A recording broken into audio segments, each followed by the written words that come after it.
దేవునికి స్తోత్రములు. ప్రభు పేరిట ఈ కార్యక్రమం వీక్షిస్తున్న ప్రియ దేవుని జనాంగమా, మీ అందరికి నా హృదయపూర్వక శుభవందనాలు తెలియపరచుకుంటూ ఉన్నా.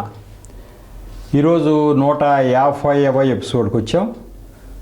సబ్జెక్టు నా దర్శనాలు. మరి కిందటిసారి ఎపిసోడ్లో ఒక దర్శనం చూపించాను. దేవుడు క్రైస్తవులని మందలిస్తూ ఉన్నట్టు వచ్చింది. అది ఏమని? నశించిపోతున్నటువంటి ఆత్మల గురించి భారం తగినంతగా మీలో లేదు అని చెప్పి మందలిస్తున్నట్టుగా నా నోటి ద్వారా ఆ మాటలు వచ్చేటట్టుగా మీకు అది జరిగింది. ఇప్పుడు అట్లాంటి నా నోటి ద్వారా దేవుడు ఆత్మ నాలో ఉండి నా నోటి ద్వారా మాట్లాడిన అటువంటి విషయాలు ఇంకా 2-3 ఉన్నాయి. ఎందుకంటే ఇక దానికి లింక్ కాబట్టి ఇవన్నీ దేవుడు స్వరం వినిపించడం వేరు. దేవుడు స్వరం వినిపిస్తుంది. నాకు కూడా చాలా చోట్ల స్వరాలు వినిపించాయి. పలానా వాక్యం అని, పలానా స్వరం అని, ఇట్లా అని, నేనే జీవం, నేనే మార్గం, నేనే సత్యం, ఈ స్వరాలు వినిపించినాయి. అది వేరు. అలా కాకుండా నేను మాట్లాడటం అంటే ఆయన ప్రవక్తల నోటి ద్వారా మాట్లాడతాడంటారే, అట్లా నేను మాట్లాడటం జరుగుతుంది. నేను మాట్లాడేది ఇప్పుడు ఇదొకటి. ఇట్లా ఒక పాస్టర్ గారిని మీరు తగినంత భారం లేదు మీకు అని చెప్పి గద్దించినట్టుగా వచ్చింది కిందసారి ఎపిసోడ్. అట్లాగే ఇంతకు ముందే ఒకటి చూసుకున్నాం. ఆయన ఉన్నటువంటి స్థానంలో నేనుండి జీతాలు పనిచేయటం. దేవుడు ఎవరి జీతం ఏమి ఇవ్వాలో అంతా నా దగ్గర రెడీగా ఉంది, ప్రకటన గ్రంథం అని చెప్తాడు. ఎవరు ఏం చేస్తారో మీరు సువార్త ప్రకటించండి, వాడు చేసే పనులు ఏం చేస్తాడో చేసుకొనివ్వండి. వాడు సరైన మార్పు వచ్చి సరైన దేవుడి వైపు తిరిగితే సరే, లేకపోతే లేదు. ప్రతి వాళ్ళ జీతం నా దగ్గర ఉంది, అది నేను ఇస్తాను. దాని గురించి మీరు పెద్దగా వరి అవ్వక్కర్లేదు, సువార్త ప్రకటించి వదిలేయటమే అని చెప్పేసి ప్రకటన గ్రంథం చివరి అధ్యాయంలో చెప్పేశాడు. ఆ జీతాలు ఇస్తున్నది ఆయన దేవుడు. కాసేపు జీతాలు ఇచ్చాడు.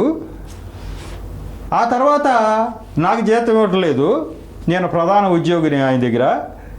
ఇక అక్కడి నుంచి నువ్వు ఇవ్వయా జీతం అని నాకు వదిలేసి మొత్తం అంతా డబ్బు సంచి అంతా నాకు ఇచ్చేసి జీతం నేను ఇస్తున్నా అంటే దేవుడు జీతం పంచుతాడు అన్నాడు. మన ప్రకటన గ్రంథంలో దేవుడు జీతంలో ఇస్తాడు అందరికీ అంటాం. ఎంతవరకు నిజము ఏంటి అంటే ఇదిగో ఇదే. దేవుడు నన్ను ఆత్మతో నింపి నువ్వు జీతాలు ఇవ్వని చెప్తే నేను జీతాలు ఇస్తున్నా అందరికీ. అంటే దేవుడు జీతాలు ఇస్తాడు, అందరి జీతాలు ఆయన దగ్గర ఉన్నాయన్నమాట. జీతాలు రకరకాలుగా ఉంటాయి. నరకానికి వెళ్ళే జీతం ఒకటి.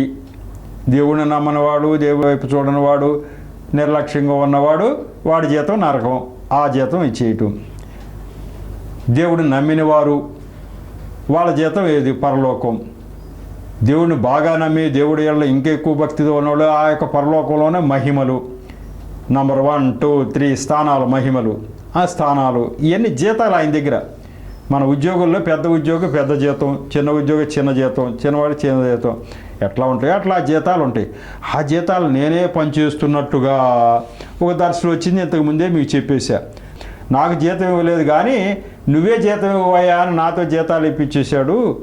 కాబట్టి నాకు ఇక్కడ ఈ లోకంలో మట్టుకు నాకు జీతం లేదని చెప్పేశాడు దేవుడు అని చెప్పినటువంటి సందర్భంగా నేనే జీతాలు ఇస్తున్నట్టుగా నా 64వ దర్శనం పుస్తకంలో అది మీకు చెప్పేశా.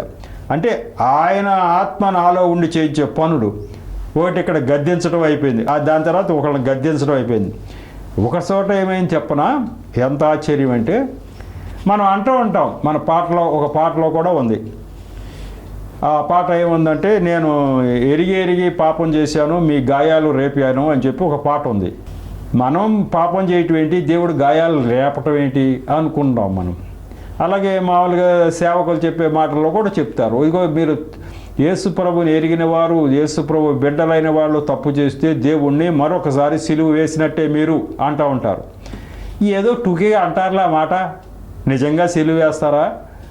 మనం ఏదో తప్పు చేస్తే దేవుడు మళ్ళీ ఇంకో సిలువ ఎక్కిస్తామా? దేవుడి గాయాలు మళ్ళీ రేగుతాయా? నిజంగానే దేవుడి గాయాలు మళ్ళీ రేగుతాయా? ఆ సిలువ మీద గాయాలు పొందాడు, పంచగాయాలు పొందాడు. ఇక్కడ మనం తప్పు చేస్తే ఆయన గాయాలు రేగుతాయా? అది ఎంతవరకు నిజం? ఏదో ఉపమానంగా చెప్పారు అనుకుంటాం. నో, అది జరిగింది. దర్శనంలో చూపించాడు నాకు. అది జరిగింది, అది దర్శనంలో చూపించాడు. ఆ దర్శనమే ముందుకు తీస్తున్నా. ఆ గాయాలు పొందింది ఎవరో చెప్పనా? సిలువ మీద నేను యేసుప్రభు వారు కాదు, యేసుప్రభు వారి ఆత్మ నాలో ఉంది, నేను గాయాలు పొందింది, శిలువ మీద ఎక్కి గాయాలు పొందింది నేను. అటువంటి దర్శనం ఉంది. ఆ దర్శనమే ముందుకు తీసుకురాబోతా ఉన్నా. అది పుస్తకంలో 54వ దర్శనం. మనం తప్పు చేస్తే, క్రైస్తవులు అన్నవాడు తప్పు చేస్తే దేవుడు మరొకసారి సిలువ ఎక్కినట్టు, ఆ సిలువలో గాయాలు పొందినట్టు మనం చెప్పుకునేదంతా నిజమే. అట్లాంటిది జరిగింది ఒక చోట, అది దర్శనం చూపించాడు.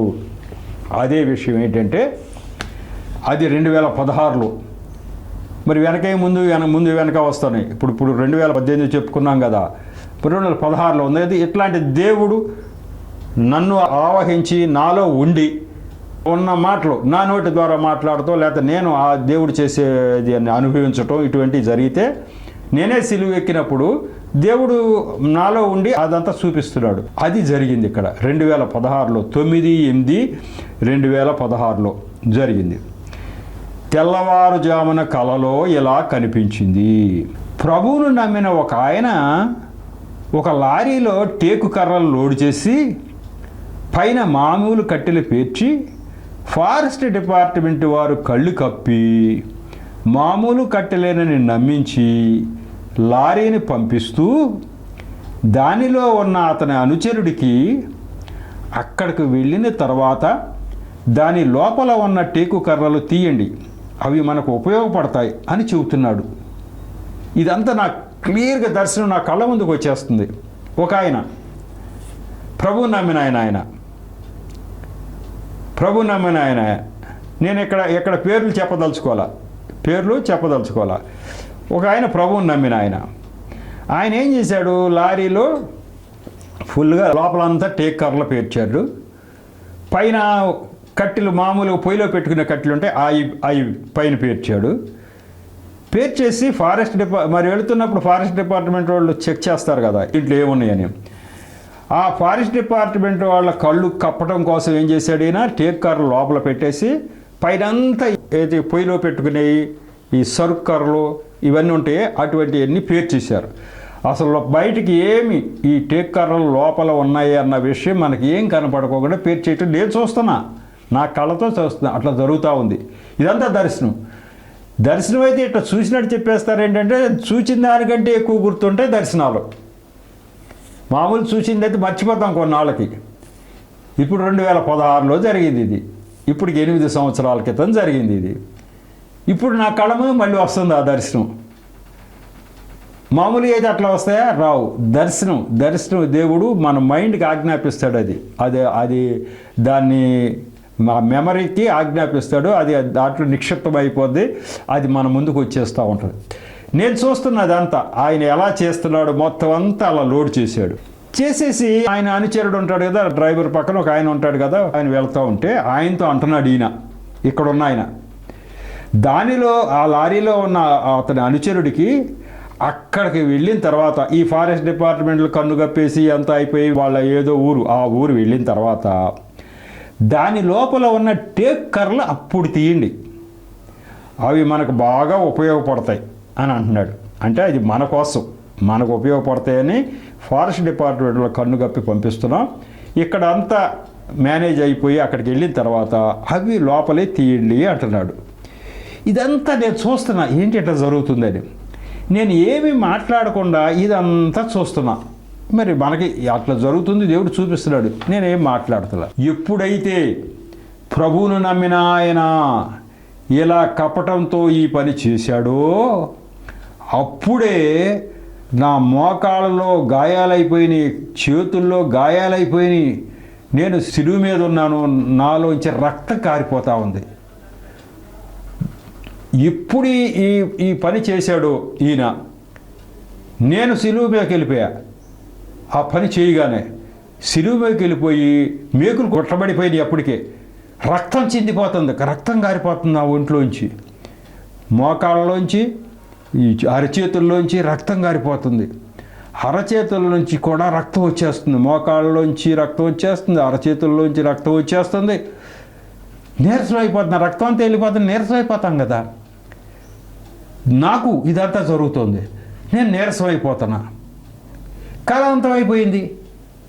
నేను సిలువ ఎక్కడం ఏంటి, నా చేతుల్లో మేకులు కాళ్ళలో మేకులు కొట్టేయటం ఏంటి, రక్తం కారిపోవటం ఏంటి, నేను నీరసం అయిపోవటం ఏంటి? జరిగిన దానికి నాకు ఏమన్నా సంబంధం ఉందా? ఆయన ఎవరో యేసు ప్రభువుని నమ్మిన ఆయనే, క్రైస్తవుడే, ఈ తప్పు పని చేశాడంతే. ఈ తప్పు పని ఎవరు చూశారు? పైన ఆయన చూసేశాడు, దేవుడు చూసేశాడు.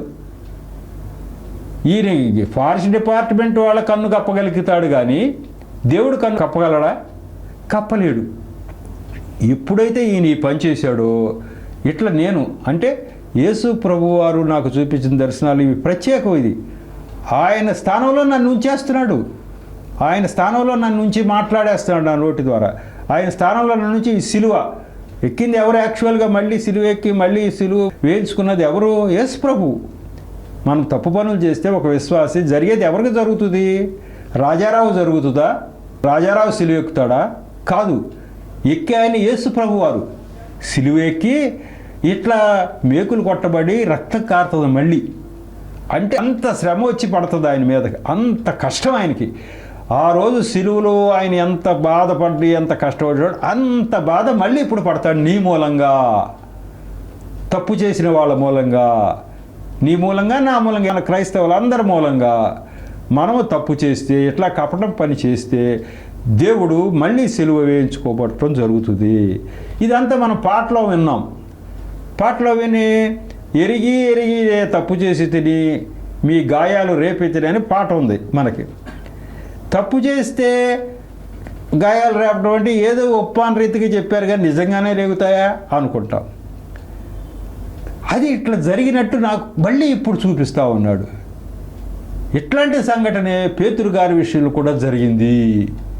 మీ అందరికీ నానా విధమైన జ్ఞానం నూరిపోయమని దేవుడు అన్నాడు కాబట్టి నేను అనేక గ్రంథాలు చదివి దాచిపెట్టుకున్నా మీకు చెప్పడం కోసం. అంటే దేవుడే అది చేయించాడు. యేసుప్రభు వారి శిష్యులు 12 మందిలో ఒక యోహాను తప్ప సహజ మరణం పొందిన వారు ఎవరు లేరు. 12 మంది శిష్యుల్ని కూడా చంపేశారు. రకరకాలుగా సిలువేసి కొందరిని కోసేసి, కొందరిని తల నరికేసి, కొందరిని ముక్కలు ముక్కలుగా చేసేసి, కొందరిని చంపేశారు. యేసు ప్రభు యొక్క 11 మంది శిష్యులు అట్లాగే చచ్చిపోయారు. పేతురు గారిని కూడా అలాగే చంపేశారు. బెల్లంతో పొడిచి చంపేయడం జరుగుద్ది. చంపే ముందు ఏం జరిగిందో ఒక చక్కని కథ ఉంది మీకు. అది మీ ముందు, మీ కళ్ళ ముందుకు తీసుకొస్తే ఆ శిష్యుల మరణం పొందిన అదంతా వివరం అంతా ఒక బుక్ ద్వారా నేను చదివి ఉండే. కానీ పేతురు గారి మరణం ముందు, ఆయన చంపే ముందు ఏం జరిగిందో చక్కగా రాశారు. దాంట్లో ఏం జరిగిందో అది మీకు ఎవ్వరు ఇది వరకు చెప్పి ఉండకపోవచ్చు, కానీ మీకు అర్థం కావటానికి చెప్తున్నా. దీనికి లింక్ అది. మనం తప్పు చేస్తే యేసు ప్రభు వారు సిలువ ఎక్కటం అనేది, ఆయన గాయాలు రేగటం అనేది వాస్తవం. దానికి రుజువు ఇది. అది ఎట్లా జరిగిద్దంటే పేతురు యొక్క మరణం గురించి రాస్తా ఉన్నాడు. ఈయన గలీలాలో బేత్సయిదా ఆయన ఇతనికి కేఫా అని యేసు ప్రభు వారు పేరు పెట్టి, కేఫా అంటే రాయి అని అర్థం అట సిరియా భాషలో. యేసు ప్రభు వారు ఈయన శిష్యుడు అవగానే కేఫా అన్నాడు ఈయన్ని, ఎవరు? పేతుర్ని. సీమోను పేతురు ఈయన పేరు, అసలు పేరు సీమోను పేతురు. కేఫా అన్నాడు. పేతురు ముసలివాడైనప్పుడు నీరో చక్రవర్తి అతను చంపడానికి ఉపాయం పన్నేశాడు. అక్కడ రోమా ప్రభుత్వము ఆ దేశంలో ఉన్నారు. రోమాలో ఉండగా పేతురు ముసలివాడైనప్పుడు నీరో చక్రవర్తి అప్పుడు పరిపాలిస్తున్నాడు. పేతురు తెలుసు కదా, దేవుడు బ్రహ్మాండంగా వాడుతున్నాడు. దేవుడి యొక్క ఆత్మచేత సంధింపబడి ఆయన ప్రసంగం చేస్తే 3000 మంది ఒకరోజు, 5000 మంది ఒకరోజు అట్లా చేరిపోయారు, ప్రభువులోకి వచ్చేసారు. అంత గొప్పగా దేవుడు ఆత్మతో నింపబడి పేతురు గారు చేస్తున్నాడు. ఈ యొక్క నీరో చక్రవర్తి ఎట్లా చంపేయాలి ఈ ముసలాయన్ని, ఈయన ఉంటే దేశమందరూ ప్రజలందరూ కూడా యేసు ప్రభు వైపుకి వెళ్ళిపోయేటట్టున్నారు అనుకుని ఒక ప్లాన్ వేశాడట. ప్లాన్ వేసి ముసలివారి నీరో చక్రవర్తి అతను చంపడానికి ఉపాయం పన్నాడు. రోము విడిచి పారిపోమని అతని శిష్యులు ప్రేరేపించుటచే ఈ శిష్యులందరూ, రోమాలో ఈయన శిష్యులు కూడా ఉన్నారు, ఈయనతో పాటు అన్నారు, ఇదిగో పెద్ద ప్లాన్ జరుగుతుంది, నిన్ను చంపేయాలని చూస్తున్నారయ్యా, నువ్వు తప్పించుకు వెళ్ళిపో. మేమేమైతే అయిపోయాం, మెయిన్ ప్లాన్ నీ మీదే ఉంది, నిన్ను చంపేస్తారు, మమ్మల్ని కొడతారో, కొర్రాలతో కొడతారో, ఏం చేస్తారో, నీ అంట తిరిగాం కాబట్టి నిన్నైతే చంపేయటానికి ప్లాన్ చేస్తూ ఉన్నారు. కాబట్టి రోమ్ విడిచి మీరు ఒక్కళ్ళు పారిపోండి అయ్యా, మేము ఇక్కడే ఉంటాం మమ్మల్ని వాళ్ళు ఏమన్నా చేసుకోండి అన్నారు. అతను అనగానే ఈయన ఏం చేశాడు, ఇక పారిపోదాం, నిజంగానే చంపేస్తారు కదా అని అతను వెళ్ళిపోతా ఉన్నాడంట రహస్యంగా. మరి రాత్రిపూట పారిపోవాలి కదా, వెళ్ళిపోతున్నాడంట. పట్టణ ద్వారం వద్ద క్రీస్తు అతని వైపు నడిచి వస్తున్నాడంట. క్రీస్తు ప్రభువారు అప్పటికి అయిపోయింది కదా, మరణ పునరుద్ధాలు అయిపోయింది, అంతా అయిపోయింది కదా. క్రీస్తు ప్రభు ఆయనకి ఎదురుస్తున్నాడట, నడిచి వస్తున్నట్లు కనపడి అంటున్నాడంట, పేతురు నీ ప్రాణం దక్కించుకుంటా నువ్వు వెళ్ళిపోతున్నావు కదా, నేను సిలువ వేయబడుటకు వస్తున్నాను అన్నాడట పేతురుతో. నేను ఎందుకు వస్తున్నానో తెలుసా, మళ్ళీ ఇంకోసారి సిలువ వేయించుకుంటాక నేను వస్తున్నాను ఆయన ద్వారం దగ్గర వెళ్ళిపోతున్నాడు. రోమపట్టణ ప్రధాన ద్వారం దగ్గర దేవుడు ఎదురుపడ్డాడు యేసు ప్రభు వారు. నువ్వు వెళ్ళిపోతున్నావు కదా, నేను ఆ యొక్క సిలువ వేయించుకుంటాక మళ్ళీ తిరిగి వస్తున్నా అన్నాడట. అప్పుడు మైండ్కి వెలిగింది పేతురు చేసిన పని ఎంత తప్పు అని. వాడెవడండి, చంపితే చంపనీగాక, నీరో చక్రవర్తి ప్లాన్ చేస్తే చేయనీగాక, ఏమన్నా అయిపోయినాయిగాక, నువ్వు ఎట్లా పారిపోతావు? మరణం తప్పించుకోవడానికి పారిపోతావా? నువ్వు చేసిన ఈ పని గురించి నేను సిలువ మరణం అంత ఆవేదన పొందుతున్నా అని చెప్పడం, అది నేను సిలువ వేయించుకుంటాకి వెళ్తా అన్నాడంట. అనేటప్పటికి ఈయన మైండ్లోకి వెళ్ళింది, అయ్యా అన్నాడంట. అనగానే ప్రభు మాయమైపోయారు. వెంటనే మళ్ళీ ద్వారం నుంచి వెనక్కి వచ్చేసాడు. శిష్యులందరూ ఏంటి మళ్ళీ వచ్చేసారు, తప్పించుకు వెళ్ళిపోమన్నాగా అన్నారు. నో, నేను వాడు ఏమన్నా చేయనాడు, చంపని సిలువేని ఏమన్నా అయిపోయి కాక నేను ఇక్కడే మీతో పాటే ఉంటాను, నేను వెళ్ళను అన్నట్ట. అప్పుడు చెప్పాడు, యేసు ప్రభు వారు నాకు ఎదురొచ్చారు, నేను చేసిన ఈ పని రహస్యంగా పారిపోవటం అనే పని ఆయనకి చాలా కోపం కలిగించింది, రహస్యంగా పారిపోవటం. కాబట్టి నేను తిరిగి వచ్చేసే వాళ్ళు ఏమన్నా చేసుకోని అని అన్నాడట. అప్పుడు అన్నాడట, అయ్యా మీరు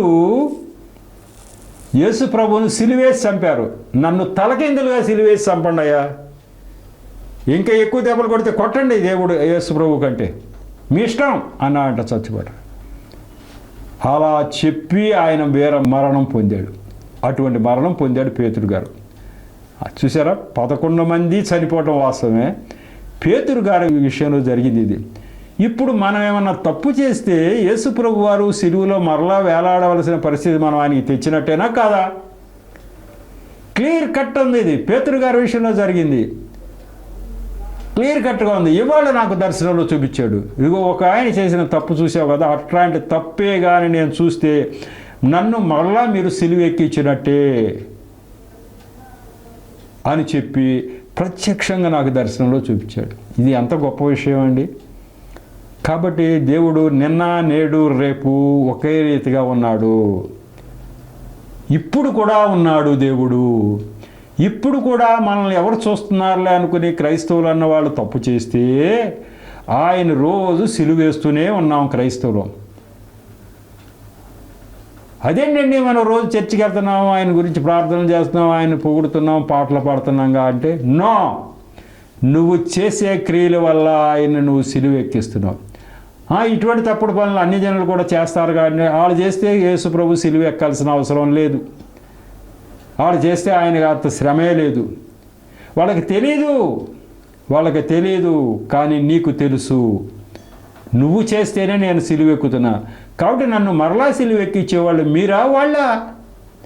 మీరే తప్పు పని చేసేటువంటి క్రైస్తవులే నన్ను మరలా సిలువ ఎక్కిస్తున్నారు అని దేవుడు చెప్తున్నాడు. ఇదే మాట హెబ్రీ పత్రికలో కూడా, మరి ఈ బైబిల్లో కూడా ఇటువంటి మాటలు ఉన్నాయా? మరి పాటలు అయితే విన్నాను నేను చెప్పాగా, కానీ బైబిల్లో కూడా ఉంది. అది ఎక్కడ ఉందో చూద్దాం. హెబ్రీ పత్రిక 6వ అధ్యాయం 4-6. ఒకసారి వెలిగింపబడి పరలోక సంబంధమైన వరమును రుచిచూచి పరిశుద్ధాత్మలో పాలివారై దేవుని దివ్యవాక్యమును రాబోవు యుగ సంబంధమైన శక్తుల ప్రభావమును అనుభవించిన తరువాత తప్పిపోయిన వారు తమ విషయములో దేవుని కుమారుని మరలా సిలువ వేయుచు బహాటముగా ఆయనను అవమానపరుచుచున్నారు గనుక మారు మనస్సు పొందినట్లు అట్టి వారిని మరలా నూతన పరచుట అసాధ్యము అని చెప్పి హెబ్రీ పత్రికలో పౌలు భక్తుడు రాస్తా ఉన్నాడు. ఎవరి వల్ల దేవుడు సిలువ ఎక్కుతాడట? ఒకసారి వెలిగింపబడి, అంటే దేవుడు ఎవరో తెలుసుకుని, పరలోక సంబంధమైన వరమును రుచి చూచి ఎన్నో ఆశీర్వాదాలు పొంది పరిశుద్ధాత్మలో పాలివారై పరిశుద్ధాత్మ కూడా కలిగి ఉండి దేవుని దివ్యవాక్యమును రాబో యుగ సంబంధమైన శక్తుల ప్రభావమును అనుభవించిన తరువాత, దేవుడు వాక్యం బాగా మనం తెలుసుకున్న తర్వాత, దేవుడు వాక్యం కాకుండా పరలోక సంబంధమైనటువంటి ఆ యొక్క అనుభవాలన్నీ అనుభవించిన తరువాత తప్పిపోయిన వారు తప్పిపోయారే అనుకో. మరి ఎవరు అటువంటి వారు? క్రైస్తవుల్లో ప్రముఖులు పెద్ద పెద్ద సేవ చేస్తున్న వాళ్ళు, బోధకులు, సువార్థికులు, ప్రముఖులు, అటువంటి వాళ్ళు, దేవుడి గురించి అన్నీ తెలిసిన వాళ్ళు కానీ ఏదన్నా తప్పు చేస్తే ఏం జరుగుతుందట?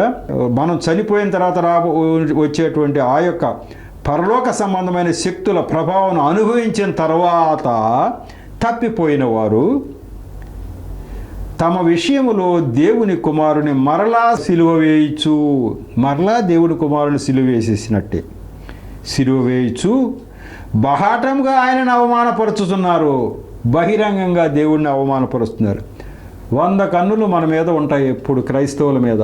అన్యజనులు చుట్టూ అన్యజనులే మనకి.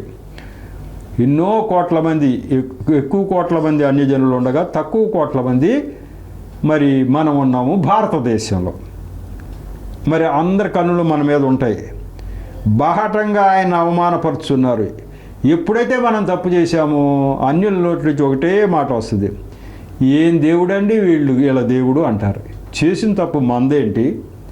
దేవుణ్ణి దూషిస్తారు. ఎట్లాంటి తప్పుడు పనులు చేస్తుంటే ఊరుకుంటున్నాడేంటి వీళ్ళ దేవుడు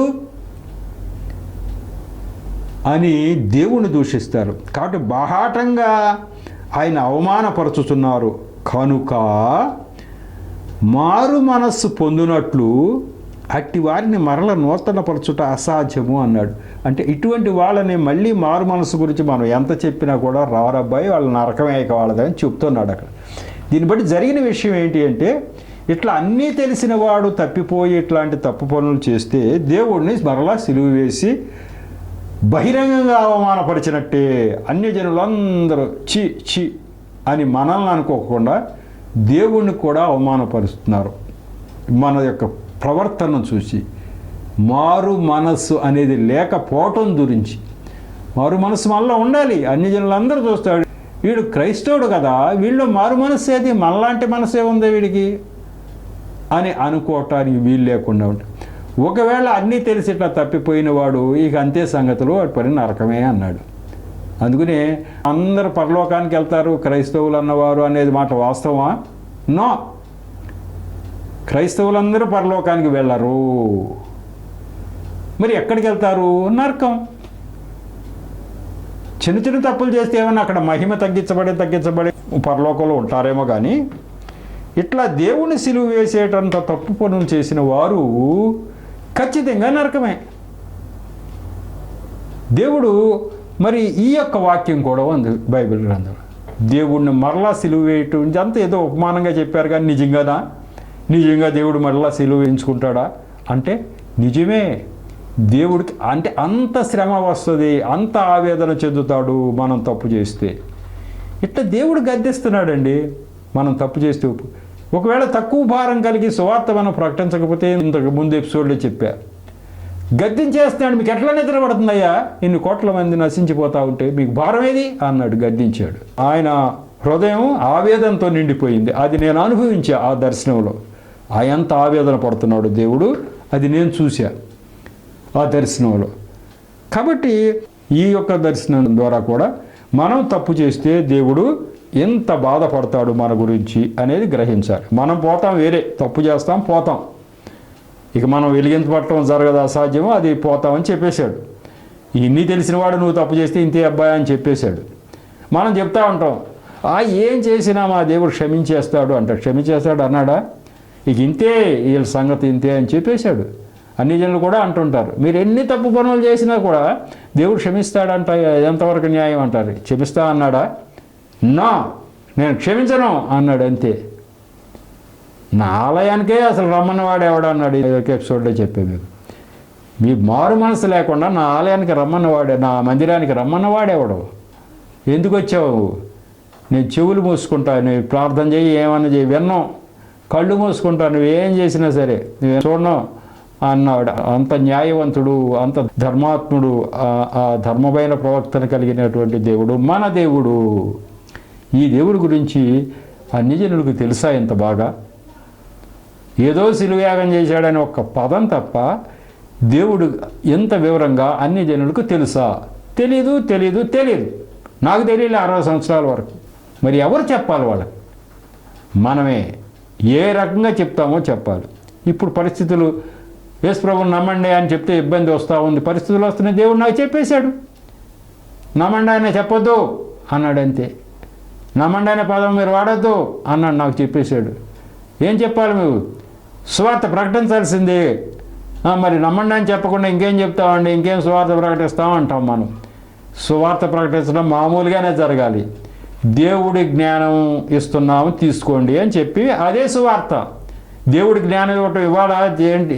దేవుడిని నమ్మండి అంటూ సువార్త కాదు, దేవుడి జ్ఞానము ఇస్తున్నాము తీసుకోండి అని చెప్పడమే. దేవుడి జ్ఞానం చెప్పడమే. సృష్టికర్త ఎవరో దేవుడు ఎవరో చెప్పడమే. యేసు ప్రభువుని నమ్మండి అనే పదం లేదుక. నువ్వు నమ్ముతావో నమ్మవో సృష్టికర్త పలానా ఆయన అని చెప్పేశాం. రుజువులు సాక్ష్యాలు అన్ని రుజువులు చెప్పేశాం. ఆ ఒకడవాడి పూచేది ఈయన కాక ఇంకెక్కడన్నా ఉన్నాడా అని వెతుక్కో, దొరకడు. వస్తే రా, దొరకలేదండి, మా ఎక్కడ వేరే సృష్టికర్త దొరకలా, ఈయన సృష్టికర్త అని మీరు చెప్పారు, అయినా మేము రామండి అంటే వెళ్ళు నరకానికి. ఇప్పుడు వెళ్ళలేదా? క్రైస్తవులు అన్న వాళ్ళే తప్పులు చేసిన వాళ్ళు నరకానికి వెళ్ళటమే దేవుడు ఓకే చేసిన తర్వాత ఇక మీరు మళ్ళీ నరకానికి వెళ్ళకోకుండా ఇంకా దేవుడు ఏం చేస్తాడు? నీకు జ్ఞానం కావలసినంత జ్ఞానం రంగరించి పోయిస్తున్నాడు అనేక మంది ద్వారా. జ్ఞానం సృష్టికర్త ఈయనే అని చెప్పి, సృష్టికర్త ఒక్కడే ఉంటాడు, ఆ సృష్టికర్త ఈయనే అనే జ్ఞానం ఇవ్వటమే అదే సువార్త.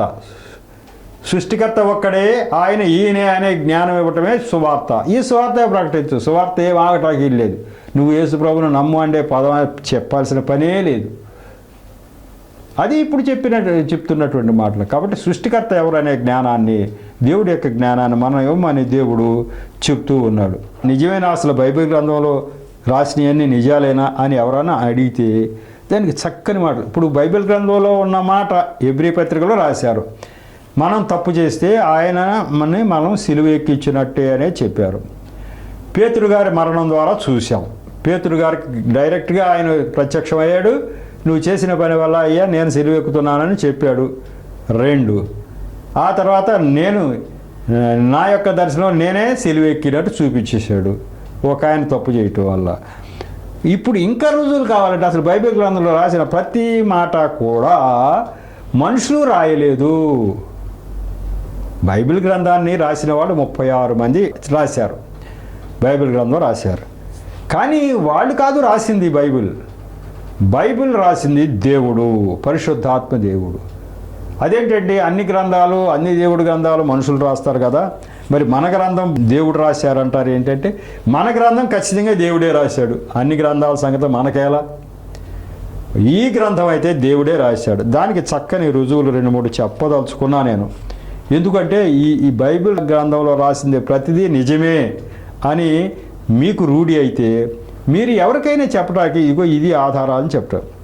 జకర్యా గ్రంథంలో 7:12 జకర్యా గారి నోటి ద్వారా మాట్లాడుతున్నాడు. దేవుడు మాట్లాడతాడు కదా. దేవుడు ఇప్పుడు జకర్యా ఈ ప్రవక్తలందరూ కూడా మరి ఉన్నటువంటి ఆ ప్రవక్తలు 16 మంది ప్రవక్తల ద్వారా రాయించింది, ఇంకా ఇతర భక్తుల ద్వారా రాయించింది.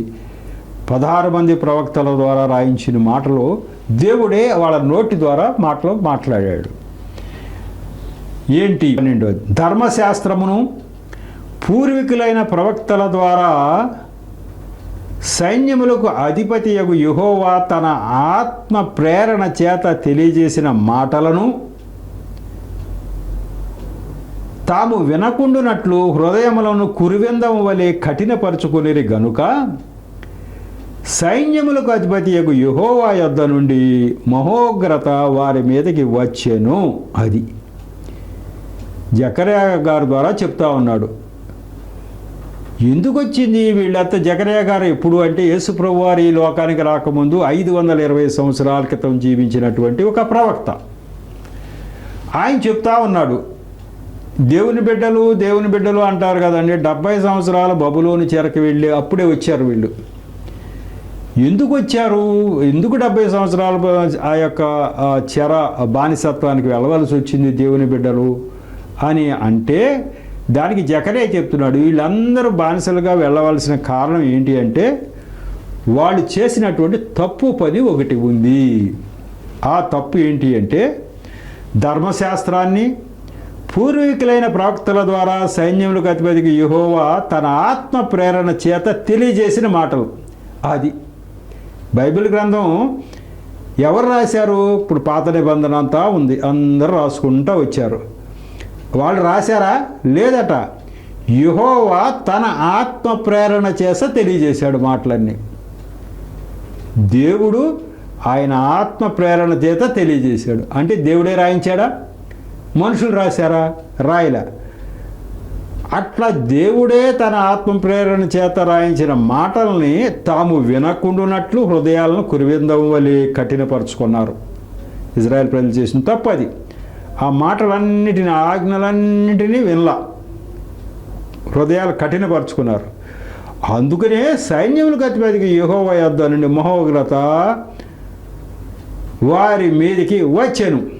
ఇంకా తర్వాత వచనంలో కూడా ఉంది. ఒకవేళ వచ్చిన తర్వాత ఇప్పుడు చెరకు పంపించే ముందట వాళ్ళు లబోదిబ అన్నారట. అప్పుడు అన్నారు, మేము చెప్పినంతకాలం నువ్వు వినలేదబ్బా, ఇప్పుడు నువ్వు ఎన్ని మొరలు పెట్టుకుని నేను విన్నా అన్నాడు. తర్వాత వచనం 13వ వచనం అది. కాబట్టి దేవుడే ఇది రాయించాడంట ఆధారమేగా. బైబిల్ గ్రంథం రాయించింది దేవుడు అని ఒక్క రెఫరెన్స్ మీకు చెప్పారు. మరి ఇప్పుడు ఎపిసోడ్ కంప్లీట్ చేస్తాను. తర్వాత ఎపిసోడ్లు ఇంకా చాలా ఉన్నాయి. బైబిల్ గ్రంథం దేవుడే రాయించాడు అన్న విషయాలు తెలియాలి. ప్రతి మాట కూడా దేవుడు రాయించింది అని కొన్ని రెఫరెన్స్లు తర్వాత ఎపిసోడ్లో చెప్తాను. ఇప్పటికైతే ఈ యొక్క 150వ ఎపిసోడ్ ముగించుకుందాం. దేవుడి యొక్క మాటల సాక్ష్యాన్ని దీవించును గాక. చిన్న ప్రార్థన చేసి ముగిస్తా. కృపగల దేవా, మహాపరిశుద్ధుడా, ప్రేమగల తండ్రి ప్రభు, మీకు వందనాలు స్తోత్రాలు చెల్లించుకుంటున్నావు తండ్రి. ఈరోజు ఈ యొక్క 150వ ఎపిసోడ్ను కూడా తగిన నడిపింపుని మీరు దయచేశారు. నన్ను మరుగుపరిచిన ఆ నోట్లో మీ మాటలు ఉంచారు. అలాగే బిడ్డల హృదయాలు తెరచి విషయానికి గ్రహించే శక్తిని దయచేసి ఆశీర్వదించిన వందనాలు స్తోత్రాలు చెల్లించుకుంటున్నావు తండ్రి. ఇక ముందు కూడా మీ కార్యక్రమం, మీ దయ, మీ కృపను కొనసాగించి ఆశీర్వదించమని మా ప్రభువును రక్షకుడైన యేసు నామములో పరమ తండ్రిని ప్రార్థించి వేడుకుంటున్నా తండ్రి. ఆమేన్. మరొకసారి మీ అందరికీ నా హృదయపూర్వకమైన శుభవందనాలు తెలియపరచు. వందనాలు.